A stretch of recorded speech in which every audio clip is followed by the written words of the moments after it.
Okay,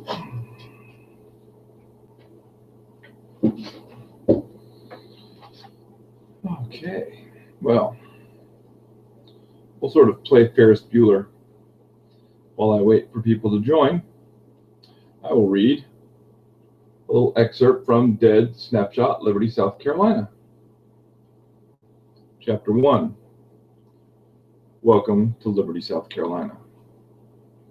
Bruce Gibbs started to bring his big rig to a stop. The car just ahead was only partway out the highway and had its hazard lights flashing. Sure, he could have just drifted over to the left lane and shot past, but that simply was no longer in his nature. 2 months ago, Bruce had come to the Lord.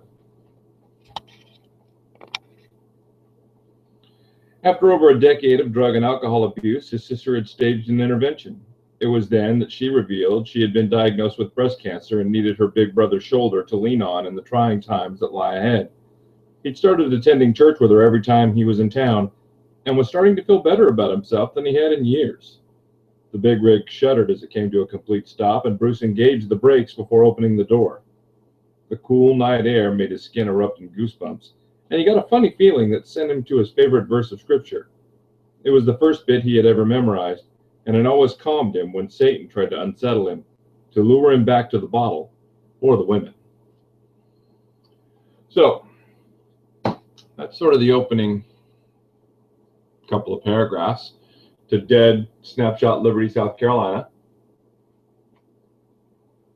If you picked that up so far and have read it and not posted a review, now would be a good time to maybe shoot over to Amazon, Goodreads if you are so inclined, and perhaps just tell people what you thought, even if you didn't like it.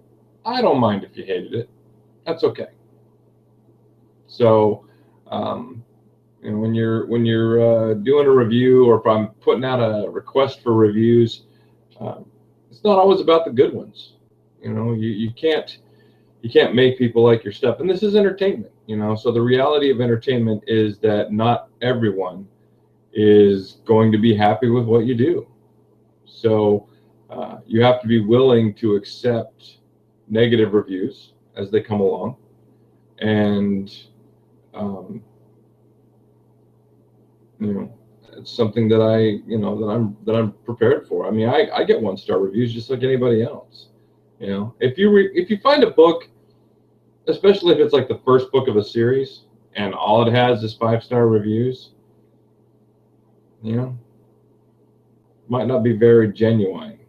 You might have gotten all of his friends and his beta readers, and because I know that's how mine come out initially. I mean, yeah, a couple of my betas, they'll throw up the 4 stars every once in a while because they'll say, this is where I felt it could have been a little bit stronger, which I appreciate.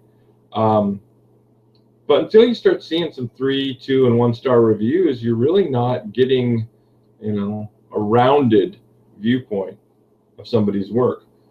Because no matter how good something is, there's always a way to improve it. There's always something about a book or a song or a movie that could have been a little bit better. So,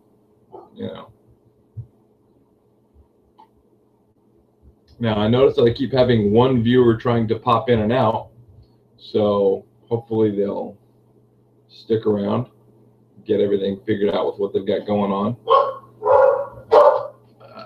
Let's see if I can do something that tells me who's here, because I'm still learning how to do all this stuff.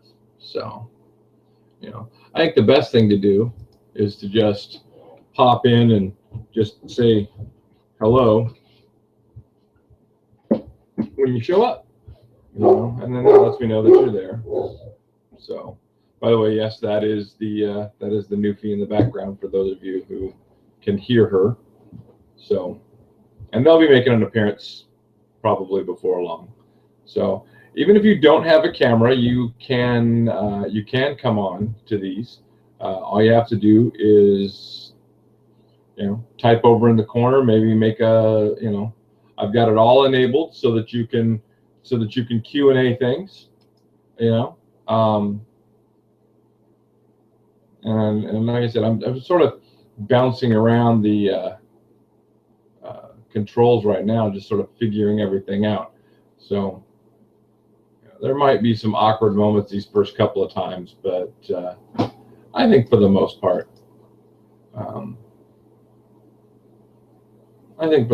we'll be all right. You know, like I said, if you're here, I see that there's 3 viewers here so far. So like I said, just down in the bottom right-hand corner, you can type in hello and let everybody know that you're here. And if you have questions, now's as good a time as any to ask them. You don't have to have the camera to be able to ask a question. So, oh, see, here's our first guest. Our first guest of the day. Ready? Yep. First guest of the day would be a border collie. And one of their favorite toys. So, not very zombie, I know. You know, like to say, it's not very rock and roll, but, you know, I'm down to 1 viewer. That would probably be the missus. So,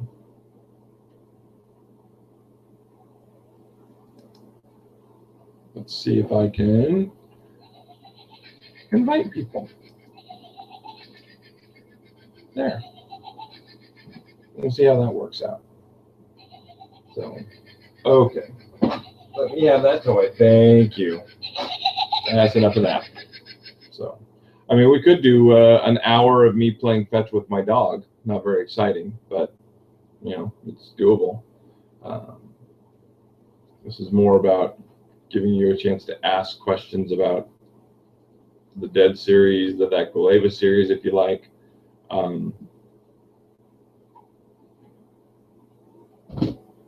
So, come here, Chick. Come here. Come here. There we go. There. See? Now the show just got better. See?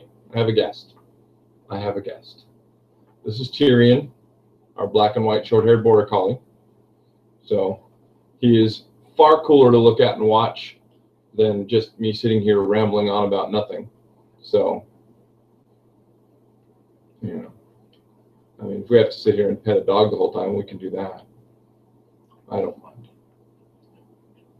Pretty close to what I'd be doing anyway. What's that? I don't see them. I'm not seeing any of the questions come up on my screen.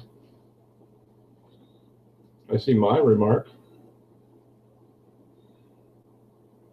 Huh. Because Jamie and I did. Oh, really? Yeah. That's odd. I'm wondering. What's that? I saw you because you're delayed. And I'm seeing you. I'm seeing me. Okay, hop down. Go find Mama. Go get her. Go get her. There we go. All right. Jamie asked what's on the horizon for Ava. What's on the horizon for Ava? So I wonder why. Oh. Ah, now I see them. I had to click on the right button. So I will select that one. And it's what's on the horizon for Ava? Well, Ava's next adventure is going to involve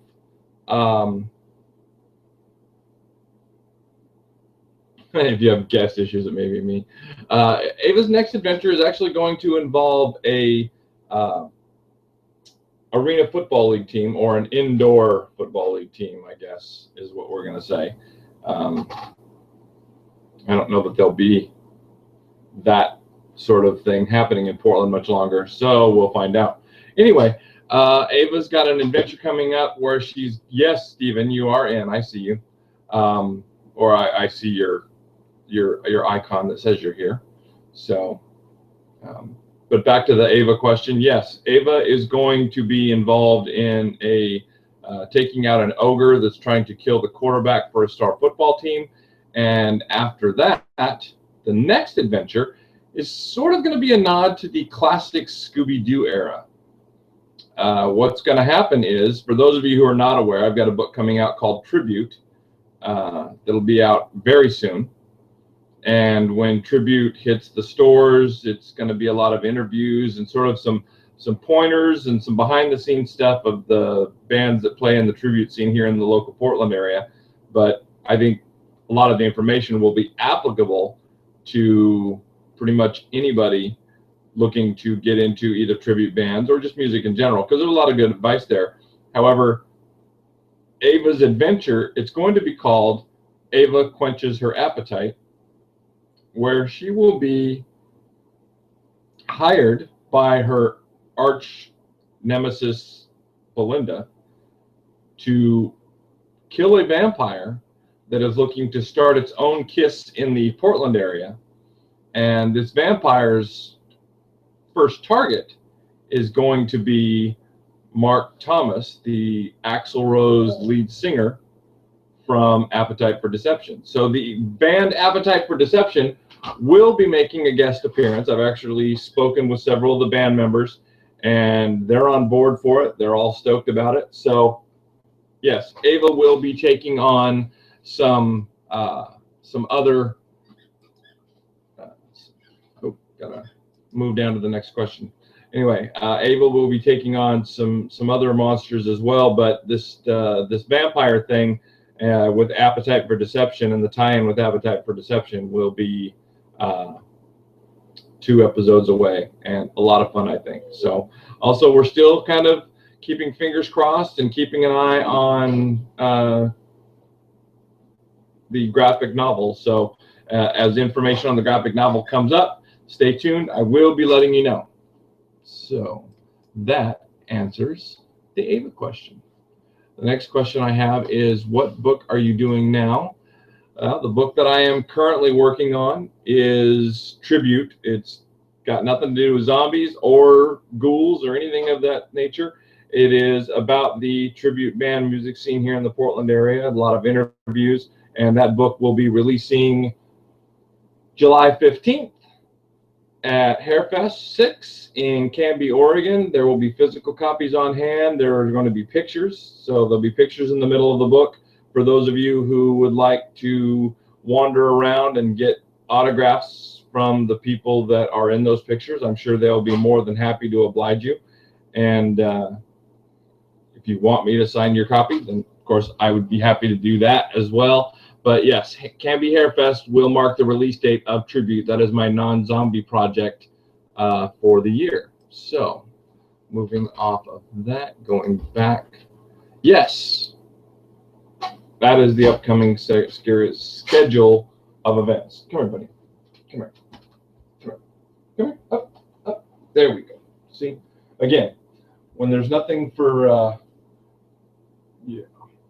there's nothing for me to say, we'll just resort to petting the dog. So currently, I think the my current guest list includes Stephen Deese and my wife. So I've got 2 viewers. Jamie was on there and she left. Could you send an invite to Terry? Yes, I can send an invite to Terry. I will happily send an invite to Terry. Is she on? Jamie's there. Oh, she is? Because I've only got myself listed as having 1 viewer. Do you have any more Snapshot locations? Do I have any more? Oh, not yet. So let's see. How do I invite Terry? Do I have her email address? Stephen, if you give me her email address in this little chat line on the side, I can send an invite to her. I don't see him. There it is. So there's, oh, it just took me off the page, hopefully. Let me get back to my page. Uh-oh. It just took me out. Am I still there? Can everyone still see me? Well, you're behind, so you just said your wife, Jamie. No, it looks like you're at the end of your time. There, bringing it back up.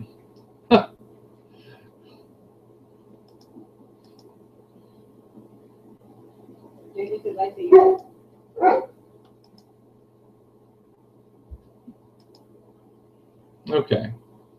there. Hopefully that will work. So again, yes, we'll have lots of technical difficulties this first couple times around, mostly because I have no idea what I'm doing, so I'm making it up as I go along. So there, I just invited another person. Also, I think that Denise is posting the link to this on Facebook so that people can join by clicking on the link. Oh, more cats for the dog. So I'm going to go back over to my questions for my Q&A area. Okay, so the next question that I've got on my list is, do you have any more locations for Dead Snapshot? Yes, I do. Las Vegas is next. And after Las Vegas, I will be doing a small town in Missouri. And then after that, Tokyo, Japan. Oh, there's another. See, now we have. So I've got 2 people that have joined me. And they actually are 2 people that are co-stars. See, that makes the picture look better already. 2 people that are, I will say, stars of the recently released Dead Snapshot, Liberty, South Carolina. So yes, Las Vegas, and then there's a small town in Missouri. I don't have the name off the top of my head. And after the small town in Missouri, Tokyo, Japan. So I am looking for more locations. I've had some that have been emailed, and some that I'm just kind of thinking about for myself, because I think it would be fun to do a story in that location. So, oh, I lost Terry. Terry went away. She was here, but now she's gone. How about Roy? Do you see Roy? Do I see who?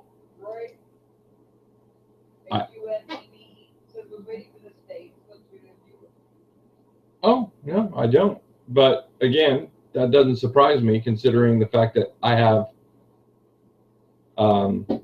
no idea what I'm doing and I'm making it up. This will get better as we do more and more of these, and I actually figure out what it is I'm doing. So again, there's a Q&A section over on the side.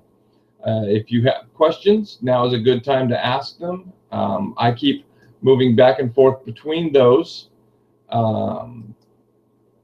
So I also have Jamie here. Terry's back.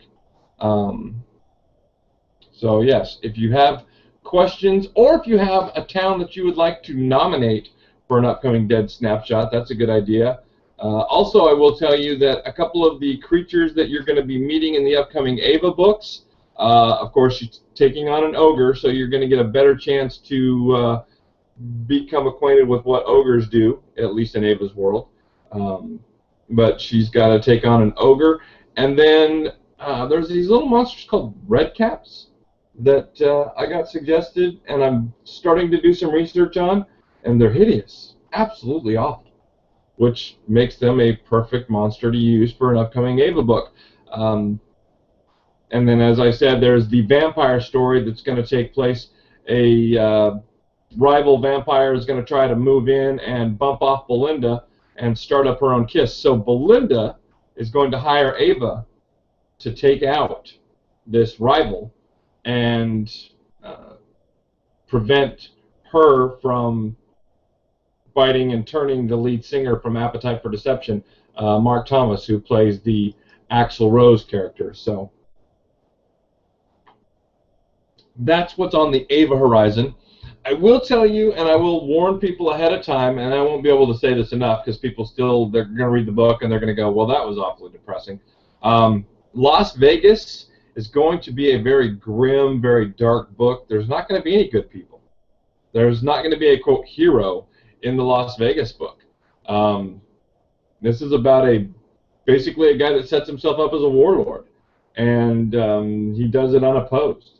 So not a lot of happy, shiny moments. I mean, you know, unless he gets knocked off, which I don't think I'll tell you whether that's going to happen or not.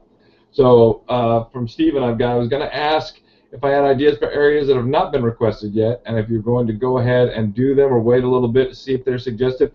Actually, I only have in stone Las Vegas, Missouri, and Tokyo. After that, everything else is wide open for the Snapshot books. I'd like to do something over in Washington State, but I don't want to just, nail down the West Coast. I would like to get some other states. I mean, what's going on in South Dakota? What's going on in Nebraska? I mean, so I'm open for all kinds of things. So I'm hoping that people from those areas might start jumping in. I have a location that's been suggested to me in Minnesota, so at least I now have some places to look up. Is Ava ever going to get the ghoul thing all figured out? Do you think Ava would ever get anything all figured out? That's sort of my question answer to your question.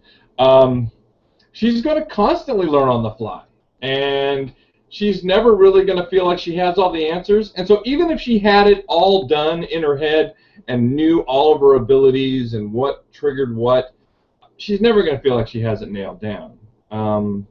She's like all of us. When we've been at a job for 10 or 15 years, we still feel like we might not necessarily have it figured out, Shame on Morgan for that first job. Yeah, Morgan wasn't really her best her best friend to start off, and certainly not the person that Ava needed to transition in. So you might find out later on that Morgan may not have wanted Ava around for one reason or another. Not to say that she didn't come around and maybe she hasn't changed her mind, but what I'm trying to do with Ava now is deepen it. What you will notice is that every one of the Ava adventures is going to co-star one of the little sub-characters that she hangs out with. So if you've already read On a Roll, she runs around with Nosewort the whole time. So you get to know her little goblin a little better. I actually learned that tactic from Janet Ivanovich with the Stephanie Plum series. If you've read the Stephanie Plum series, which I did for homework, because if you're going to write, quote, a fiction that's the females are the target market, then you need to read what's out there being read. So I read her, and what I started seeing is that each one of her books, one of her little sub-characters was kind of the person that pal around. I mean, she even has Grandma Mazer hang out with her for one adventure, which I thought was awesome. And so I took that idea and I thought, if I'm going to make people care more about the characters with Ava, then the best thing that I can do is to team them up with her and let her sort of run around with these people so that you can hear more of their conversation, get more of their interaction, get more of the personality from them involving their relationship with Ava and who they are. For the Saxa quarterback episode, you're going to start to see the, quote, love interest angles explored a little further. She's going to go to this football game with Race. So you're going to get to meet him a little bit more, and you're going to get to see their relationship kind of percolate and see where it heads. I'm not saying that he's going to be the one she ends up choosing and that she hooks up with, but that is in place. So look, I love getting notifications in the middle of these. Anyway, so that's coming up. And that was actually from a suggestion from a group of women that I had beta reading the series. They were like, Ava needs a love interest. And with that one, she's kind of missing things. And she needs a love interest that she can kiss. They didn't like the fact that she had this vampire, and then they couldn't really, they couldn't really do anything outside of just the the standard sexual relationship, which of course Ava doesn't go into detail on because I don't want to write it. So if there are more questions, now is a good time to ask them.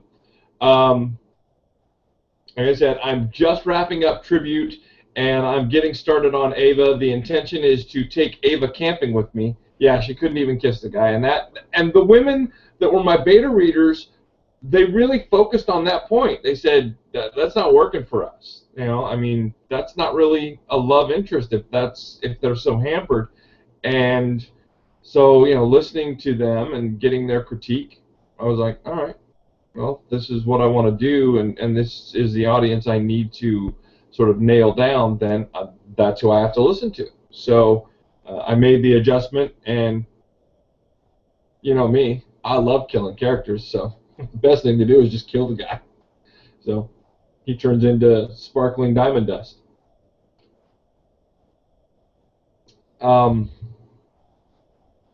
And no, I can't say for sure whether or not Race Mitchell will be her continued love interest, because there's also this Losley character that is the head in the guy in the Psychic Council that seems to be showing an interest in her. So it's a possibility that he will be there. Next question I have is, I enjoyed the Egyptian story. Any chance you might continue in that voice? You're not the only person that said that, and the reality is, as I've said, I work for the people that are reading my stuff. And I've had a couple of handfuls of people ask me why I don't go back to that Carapin story and deepen it. I guess it's something that I need to consider doing, because even if only 10 people read it, like I said, I write for the people that are reading my books. I see the people that read my books as basically my employers. And you know, I had no desire to write the last 3 books in the Zomblog series. The Zomblog Snow trilogy came about because Zomblog fans wanted more.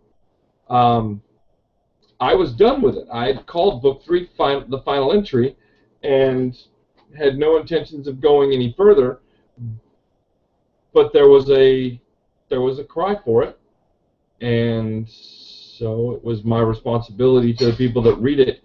And no, it doesn't sell a lot of copies, and it may be because people read it and go, this isn't really his best stuff, and so maybe my hesitancy to write those books comes across. So if I'm going to tackle the Egyptian story, and Jamie's not the first person to suggest it, if I'm going to attack the Egyptian story, then I need to sit down and I need to really decide the angle for it. Honestly, I've looked at a lot of stories that are biblically centered, and I'm not the only person. There's a person that wrote something called Lazarus, and he kind of turns Lazarus into a zombie. I mean, it's been done, so I'm not the only person to do it. I want to be able to do it and have it be something that's entertaining and fun. And granted, it's hard to write anything in that vein and not at least annoy somebody that has, you know, religious beliefs. But I'm not looking to be offensive outright, you know. So if it does become offensive to some, I accept that. But I'm not looking to, you know, openly offend people that have spiritual beliefs, because, you know, I respect people that have, you know, whatever belief they have. So, you know, it's just, when you write fiction, it's hard for some people to differentiate the fact that it is a story. You know, it is made up. It is fiction. That, you know, so you have people that kind of get their feelings hurt, and I'm not looking to do that. It's one of the reasons why those of you who follow my blog, I don't say a lot of things about current events, because how I feel about a certain current event may not be how you feel about it, and I'm not looking to alienate any reader. Every single one of you that reads my stuff matters. So it's important to me to, you know, maintain almost a vanilla sort of outlook, if you will, on things, at least publicly. Now, if you're ever around me privately, then that could change dramatically. So you've been warned. Because yes, I do have opinions on everything from Orlando to that tragic child being, taken by the alligator in Florida, to Deflategate, to just about anything, from the mundane to the major. I have political beliefs just like everybody else. I don't talk about them. I don't share them online. I don't think that that's a place for my stuff to go. Because the moment you declare a position, you alienate another. So, like I said, if we're ever talking privately, then it's different.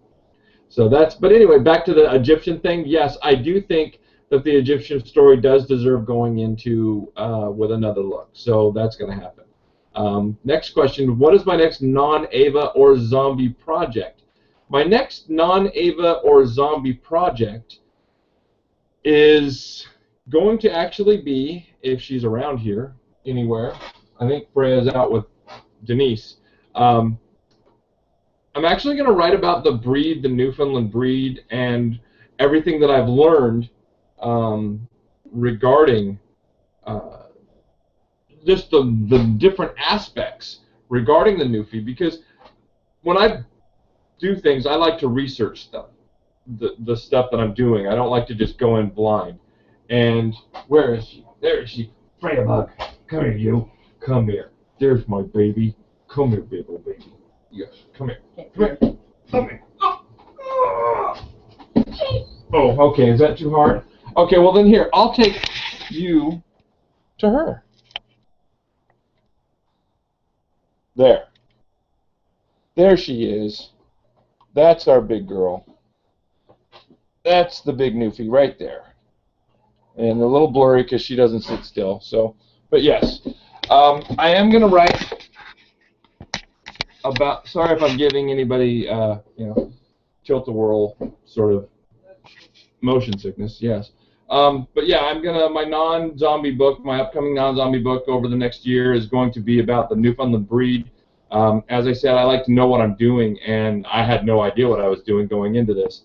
So I've learned a lot from talking to other owners, from going to the events, and there's a lot behind the Newfoundland that if you just grab one, you might be doing yourself and the dog a disservice.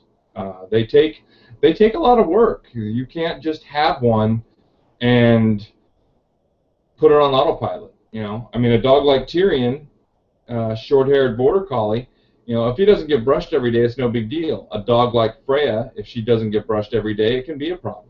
She starts to mat and get all kinds of things under here, skin conditions, and then there's the whole aspect of if you want to go into water rescue and teach them, things in that area, there's cart pulling, draft cart pulling.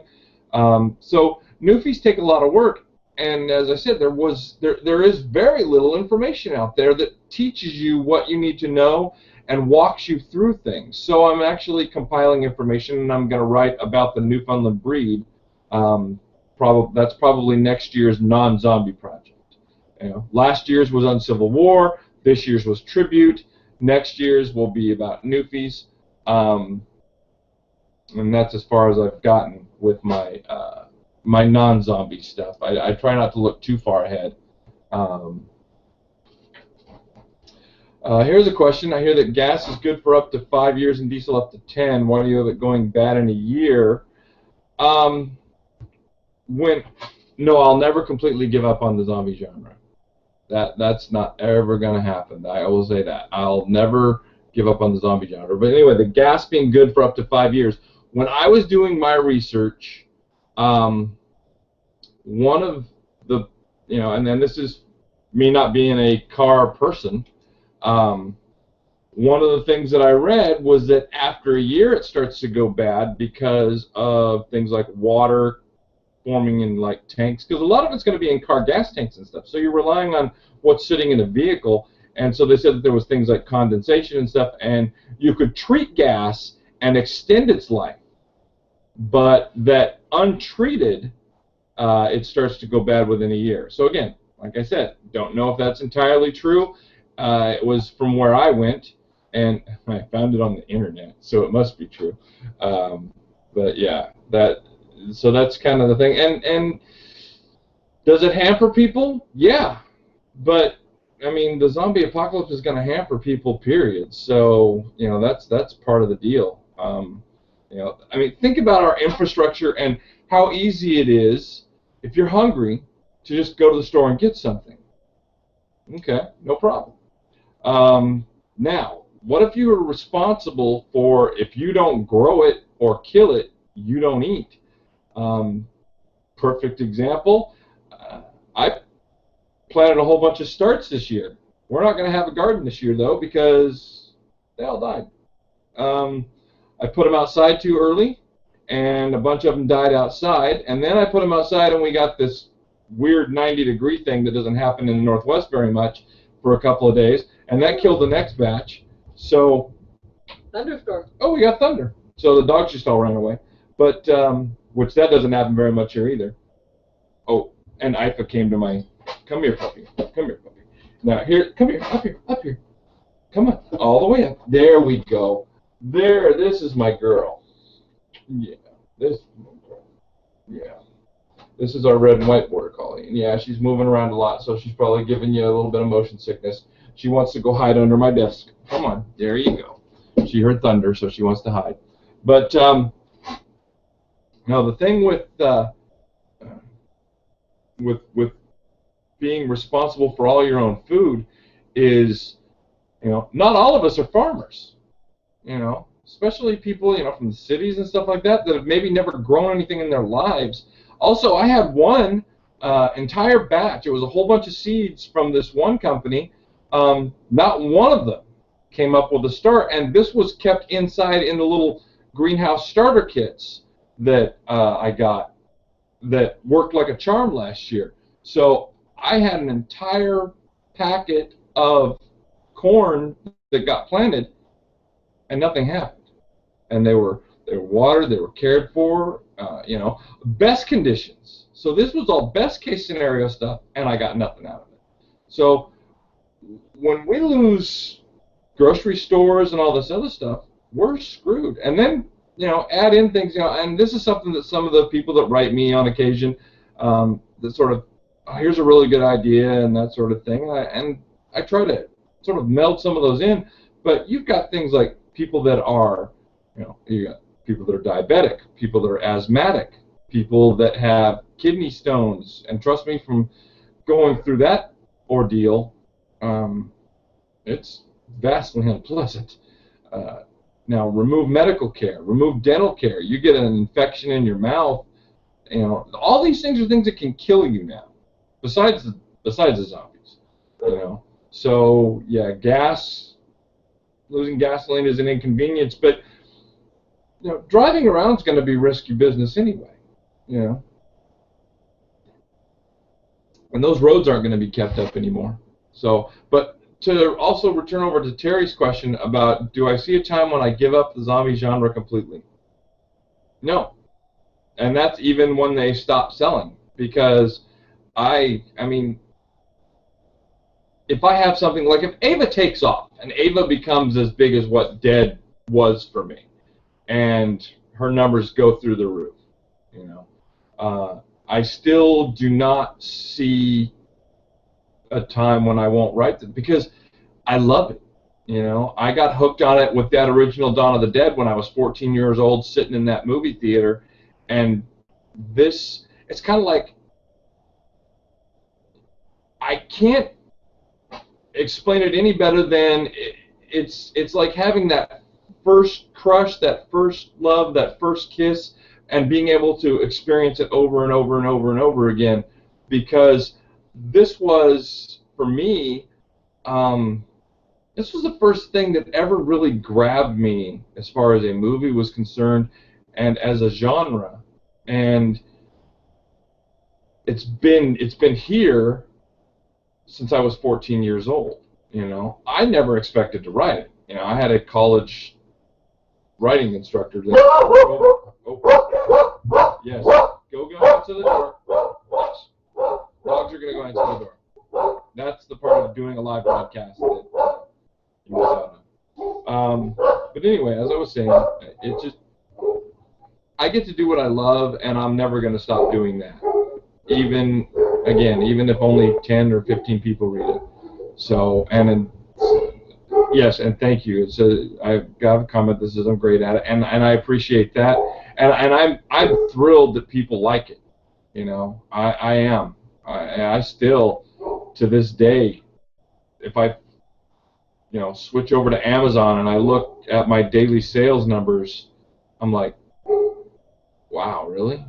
That's, even on the bad days, I'm still surprised that many people, if you're up on a Wednesday, middle of the week at 10 o'clock in the morning and see that you've already sold 26 books, already on a Wednesday, 26 people saw your stuff and grabbed it, and it's like, that's so cool. I can't get over it, honestly. I mean, I've wanted to write since I was a kid, and I love doing it. And the fact that I get to do this for a living is probably the biggest blessing I've ever experienced. So, so I have from Stephen. I hate to admit it, but I have not finished the Dead series, so I'm not sure if it's ever explained, but what's up with the baby crying sound some of the zombies make, or do you want to keep that a secret? No, I'll talk about it. It actually showed up in the book as a nod to George Romero, the person that makes it possible for us to, anybody who's writing zombie fiction right now, I don't care who you are. I don't care if you're, I don't care if you're Kirkman. I don't care, how far up the ladder you are in zombie fiction. Romero paved this road. You just cannot do the zombie thing and not acknowledge that he got us here. He opened that door. Was he the first person ever in the world? No. But, he's the person that mainstreamed it and brought it really to the consciousness. But there is a scene in the original Dawn of the Dead that takes place inside the mall where Fran is sitting there, and I think she's in the J.C. Penney's there at the door, and there's a guy in a baseball uniform, and she's looking at him, and you hear this sound, and it sounds like a baby cry. Now, the zombie doesn't do anything or act out anyway, but I remember sitting in the theater going, why is that happening? Where is that sound coming from? If that's the zombie making that noise, there's going to be people that are going to go investigate that noise. And so the baby cry zombie just sort of came from me saying thank you my way to George Romero, because that scene actually stuck with me. And that's the fun thing about fiction, is I'll hear from somebody that'll talk about some scene in my book, and they'll go on and on and on, and I have to go back and read it because I don't remember it. It's 3 paragraphs that for them resonated, and meant something completely different than it meant to anybody else. And they look at that little teeny section and they fixate on it, and it becomes bigger than you ever intended. And I don't know if Romero even is aware of that scene taking place. I don't know if he knows the Foley artist put that sound in there, and I have no idea. Do you see Roy on yours? Not yet, but I haven't switched over to the questions yet. Okay. Well, I'm over on the queue. Oh, I've got Jeff and Roy. Yes.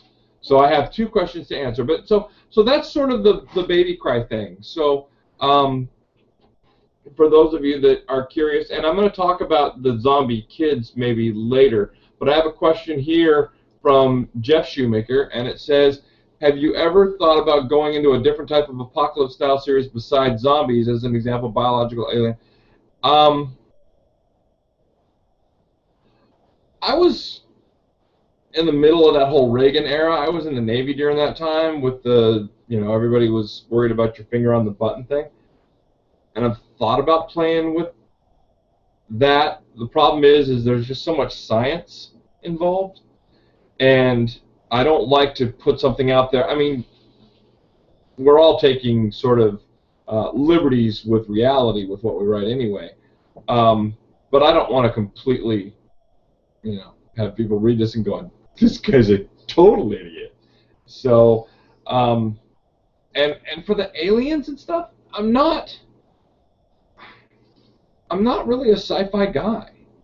I mean, I read it on occasion, and there's a couple of writers that, that can do that, and they can plug and play stories, and I don't, again, it's kind of hearkening to what happened with the last 3 books in the 6-book Zombog series, is if my heart's not 100% into it, it's probably going to come across as being forced, and people aren't going to be as happy for it. Now, it doesn't mean that I won't ever flip the switch on the apocalypse thing, because I've considered, the meteor aspect and a couple of other things. But again, I have to at least have a 3rd grade science understanding of the event that I'm going to use, so that I don't come off just, because people are looking to punch holes in you anyway. I mean, that's part of the fun part about being a writer. The moment you write it, there's people out there looking to just turn you into their personal piñata. And that's great, I mean, that's part of the business. So, but zombies I love, so I can write zombies. And the thing is my apocalypse, you can take the zombies out of the equation at any point in time. They're just an obstacle by the time, actually, I think in the Dead series, by the time you get to book 5 or 6, they're really just an obstacle that show up. It's really more about the world's over and what are we doing? How are we as a culture bouncing back, or are we going to? Is this the permanent extinction level event? So I'm not sure about going outside of it. Although I will read my fellow authors that go that direction, and there are some that, yes, there are some that have done well with it, and it is fun to read. But I think they might have a love for it, and I'm always going to write because I love it, never just because. That's why it would be so easy to write Dead 13 and get a paycheck. The reality is, when the Dead books came out, 1 through 12, by the time we got further down the series, I'm not going to lie, Dead 9, 10, 11, and 12 opening month releases were over 1,000 units sold in the opening month. And that was awesome. That's a good payday for an indie writer, and they still sell, not literally at that level, but to put it in perspective, whereas Dead 12 or, those books released to 1,000, the Dead Snapshot books released to around 400 or 500, and the Ava book, I just had my first Ava release pull 1,000 or 100 units in its opening month. So think of the financial difference of that, and that's something that I have to deal with, because this is what I do for a living. I've watched my income go like this in reality, but I'm not going to write Dead 13 just to hook people to do that. It's not fair. It's not fair to the readers. So that's touching that one. Hello, little unicorn. Turn sideways. Turn sideways, unicorn. Oh, yes, I see. Yes, this is one of my daughters. So, all right. So now, Roy, your question is: will you write Snapshot books outside the USA? For example, your hometown. For one, send me your hometown if you haven't already. I do have a folder that I've been collecting hometowns. I've got, and if you're in the Netherlands, if you haven't sent me your specific town, do so. If you have, I've got a folder on my computer that's got probably 200 or 300 submissions from people, and they've given me their town. Like I said, Tokyo, Japan is coming up. So yes, there'll be 2 books that'll be continental U.S. and then 1 book outside. 2 books inside, 1 book outside. because the two books inside, they're easier for me to know sort of culturally what's going on. One of the things that I learned when I wrote Leeds, England, is just because we spoke the same language didn't mean we spoke the same language at all. You know, they have different names for all kinds of stuff, and their terminology is different, their slang is different, and I was fortunate to have a bunch of people from that area beta read for me and help me correct things like all the way down to what was in the cabinet. We think about what's in our cabinets. That's not what they buy at the grocery store. You know, they don't have Libby's on the label. So it was sort of a wake-up call to me just writing Leeds, England, on how much I'm going to have to try and look around and find what's culturally correct and what's in there. So you know, it's difficult, and I want people that are in that area to pick that book up and say, wow, when did he visit? I missed him. He must have come through and I missed him. You know, and that happened with the original Dead series. I got emails from people in Ohio for the Heath area that were like, wow, you know, when were you here? And so, but see, with the small towns and big towns, it doesn't matter. If in America, I know what the culture is like. I know what the consumer is buying. I know what's going to be in your cupboards. I know what's going to be lying around your house. I'm not going to know that over in Sweden, Japan, France, Spain. It's just not going to happen. And, you know, I want those snapshots to be authentic to the location. So if I nail your town, when I pull up those suggestions, if your town is the one I pick, anybody else, if I've got multiple people from that area, that I'm going to email every one of them and say, hey, can you tell me a little bit about, I mean, what's in your cupboard? What's in your refrigerator? You know? And that kind of thing. It's just it's simple things. The Leeds, England, when I talked about the soccer field, I got corrected by my beta reader that said it's a footy pitch. I've never heard that phrase in my life. I didn't know anything about that. So, you know, like I said, I try to keep things legit and in line with what is there. If I'm going to do a snapshot of that place, it has to match that place. So, so I hope, Roy, I hope that answers your question. Yes, Australia would be an interesting place to try to survive, Jamie. Spiders, see, already. You know, yeah, like you said, I may take the zombie horde. Yeah, if there's a bunch of giant spiders this way and a bunch of zombies this way, I'm going that way. I'm walking right into the zombies. I am not going anywhere near those 8-legged aliens that were brought from another planet and sent here to terrorize humans. This is not going to happen. So that's my thought on spiders. So let's see. Oh, the amount of research I did for Snapshot is insane. With the Liberty book, it was like you lived here. That's from Terry. And that's because of all of the help that you and everybody from Liberty gave me. I had so much great input from the people in Liberty, including the wife of your chief of police, who was one of my beta readers. You know, because I gave you guys a sheriff in the rough draft, and got told we don't have a sheriff. We have a chief of police.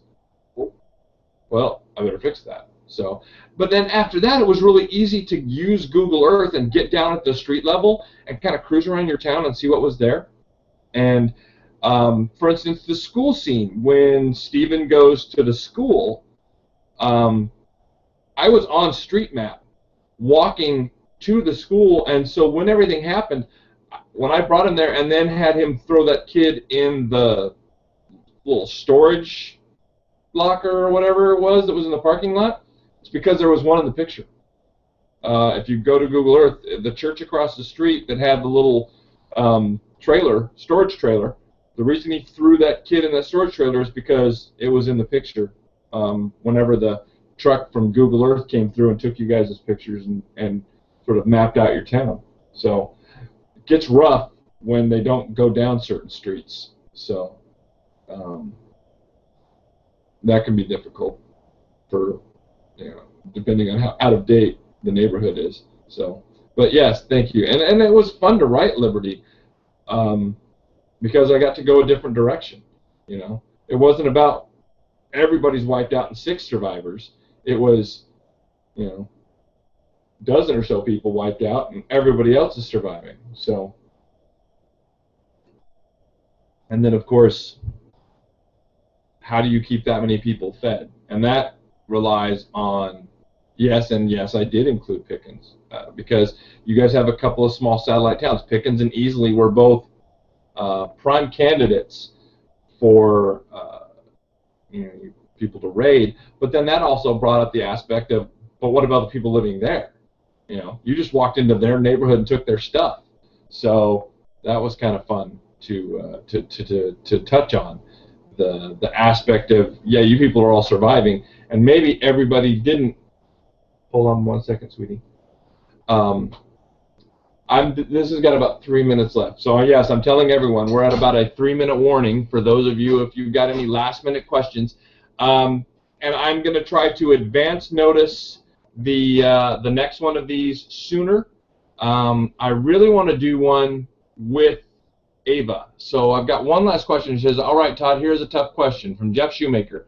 You are the master at killing your lead characters at some point in your book. I know a lot of your fans had a fit in the Dead series when a few main characters died. Have you thought of a series with one main character? Yes, actually. A couple, and I will say that Las Vegas is one of them. And the whole Vegas storyline, like I said, is not going to be very happy. There's not going to be a lot of feel-good moments. There's no good guy in it. The warlord is the central character, so you have a villain as your central character, a villain, so to speak. I mean, he doesn't see himself as a villain. He sees himself doing what he needs to do to survive, and so there's that. But yes, also, I am actually developing a spin-off, actually 2 spin-offs from the original Dead series. You're going to get the Katie and Kevin story of what happened in that 9-year gap.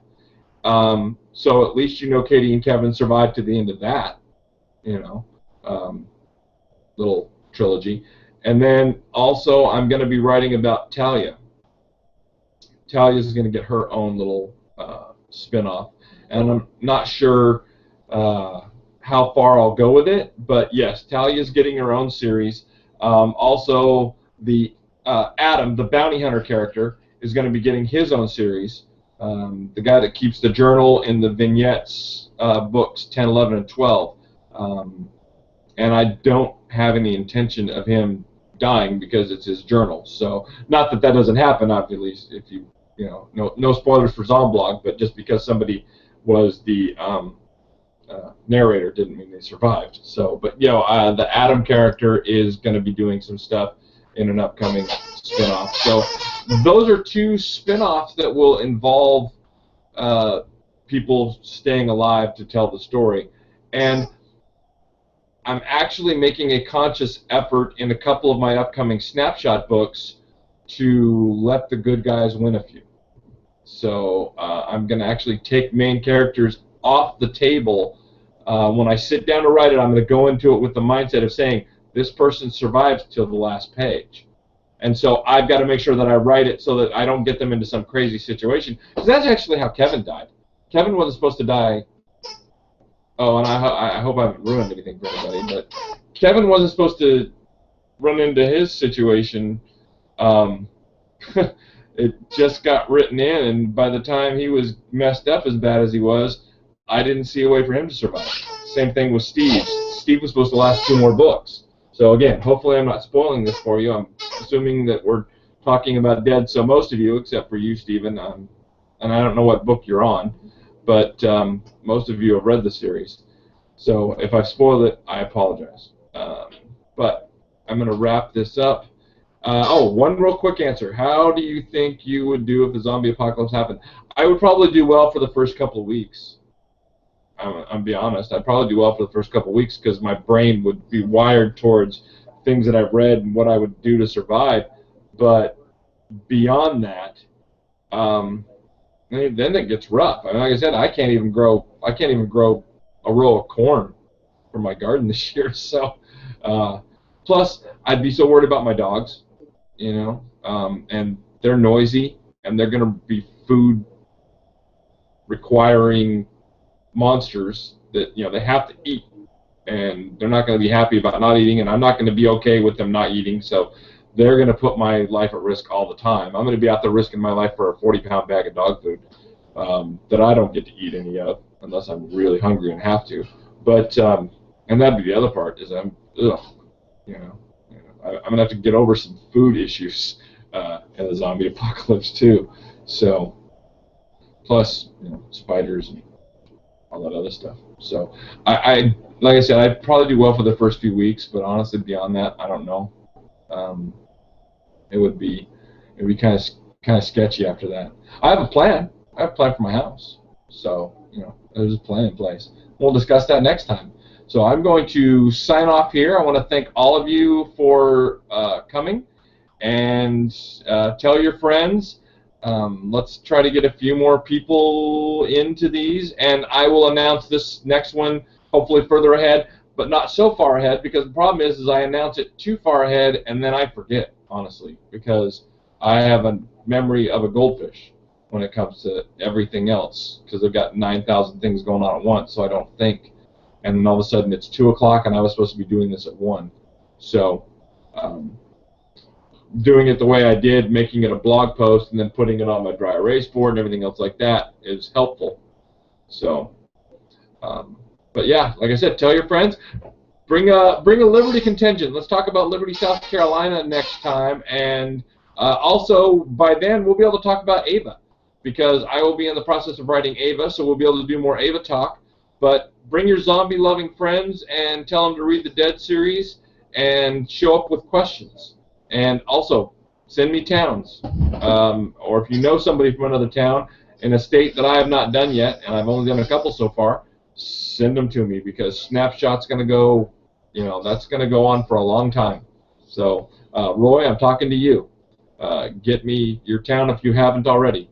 Goldsboro, North Carolina. Now I'm going to have to go look it up on Google Earth. So after we're done with this and I go see my daughter and everything else, I will go look at Goldsboro. And Stephen used to live there. Awesome. So from me and the dogs, until next time, stay safe.